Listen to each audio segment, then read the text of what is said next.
Welcome back to MS 24/7 365 and Vlogmas December 11th. Said yesterday that I would let you guys know how it went at the orthopedic surgeon to get my stitches removed and everything, and I did that yesterday afternoon. And my hand's unwrapped. My hand is back. Yay, yay. Still bruised, kinda, and really dry. I need to put some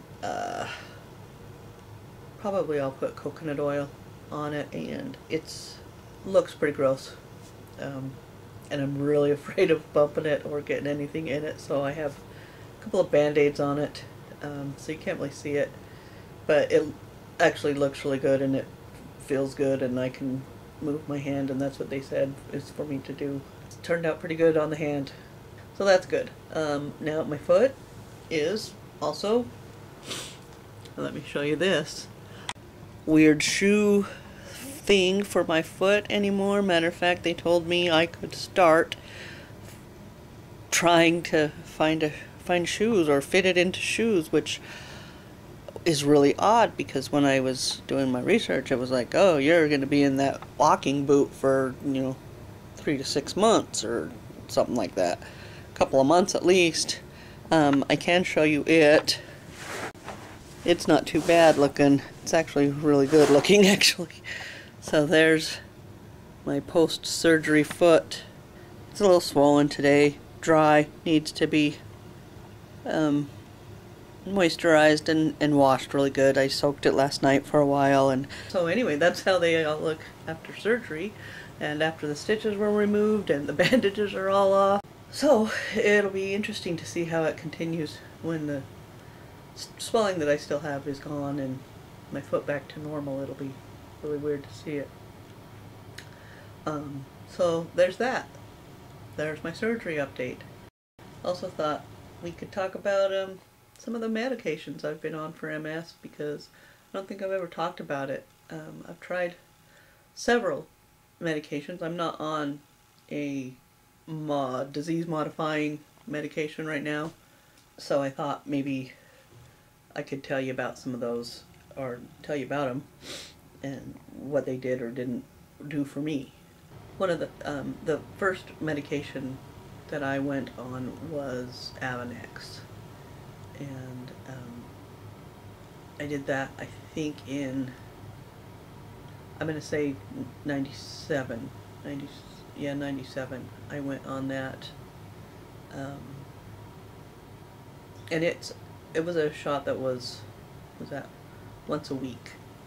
So I had to have a nurse come and teach me how to give a shot, and my husband learned how to do it, so he would give me a shot once a week.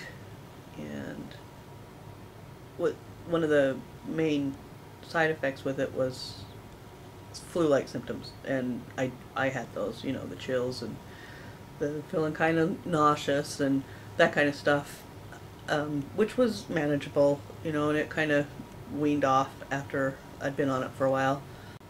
I might have started it in 98 because I was on it when my youngest was a baby, and she was born in 98. I got anxiety really bad while I was on Avonex, and I didn't tell anybody. Well, for one thing, I don't think I noticed that I had it until somebody else noticed it. I wasn't sleeping. I would lay in bed awake.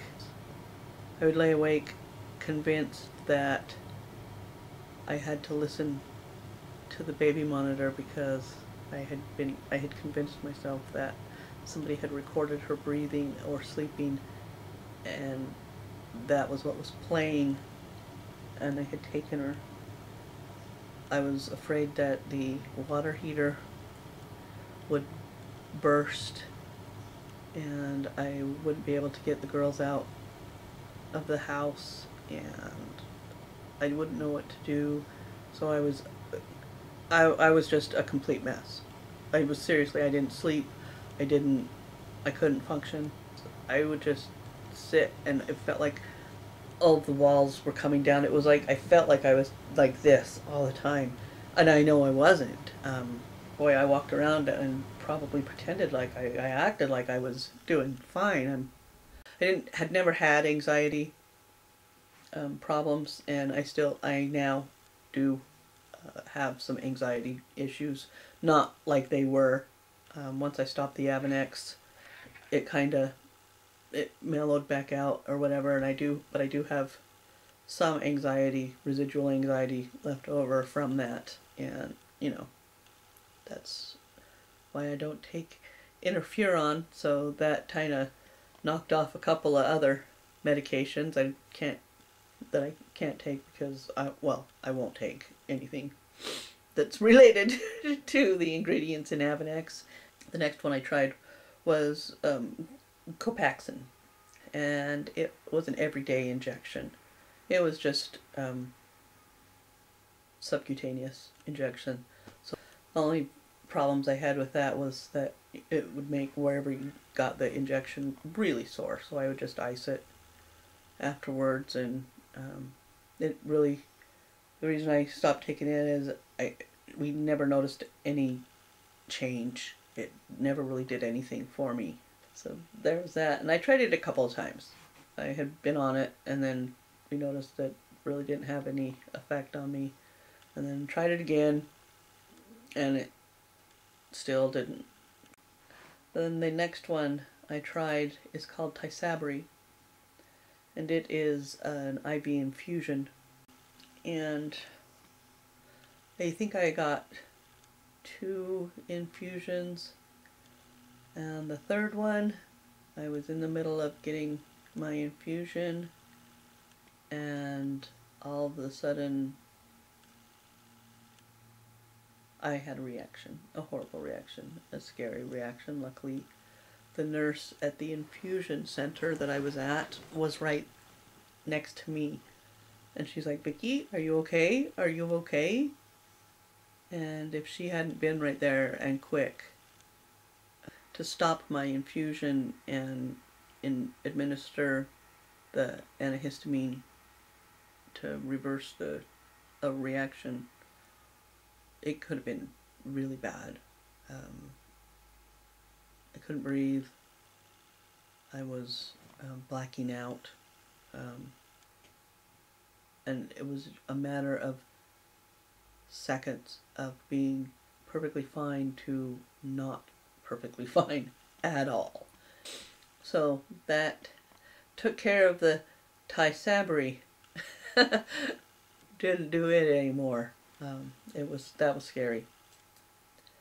The last one I have tried was one of the oral medications. I tried Tecfidera, and you take it every day, but you have like a week that you do the starter course, and it's lower level, lower milligrams, and you take it for a week, and then you start I didn't even get through the first starter week. I think it was the second day. It was horrifying. I was violently ill, and I couldn't stop throwing up. And it was constant. It was like as soon as I took that second pill, I was just ill for, I'm going to say 12 hours. So we ceased that, and since none of those seemed to work, it seems to have knocked out all the possibilities for some of the other medications. The only one that didn't scare me was Copaxone, and it didn't do anything. So I now just, when I have a flare-up, an exacerbation, I take Solu-medrol, usually 3 to 5 days, and you know, it's about where I'm at with my MS. If they come out with something new, hopefully they will, I'll be able to try it and see if that'll help me. It would be nice. It would be nice if they could find a cure, is what would be nice. Having a disease that there's no cure for is unpleasant. I'm telling you, it's not a fun gig. So there you go. That's all the meds I've tried before. While it didn't work for me, it has worked for hundreds of thousands of people with MS. All of them. You know, I know people on each of those, and it's working wonderfully for them, and they don't have any problem with them. They just didn't work for me. I will tell people, find the one that works for you. Just because it doesn't work for me doesn't mean it's not going to work for you. So don't take what I say, what happened to me, and think, oh, well, I'm not going to take it because this is what it did to her. No. Try them. Try them all. Be proactive. Do the research. Find out what you can do. Find out what works for you and what doesn't. Because there's a lot of help out there for MS now, and it's much better if you can, you know, find something that works for you. The Solu-medrol works, so I'll do that. Thanks for hanging out. Hope you're enjoying Vlogmas, and I'll see you next time. Peace.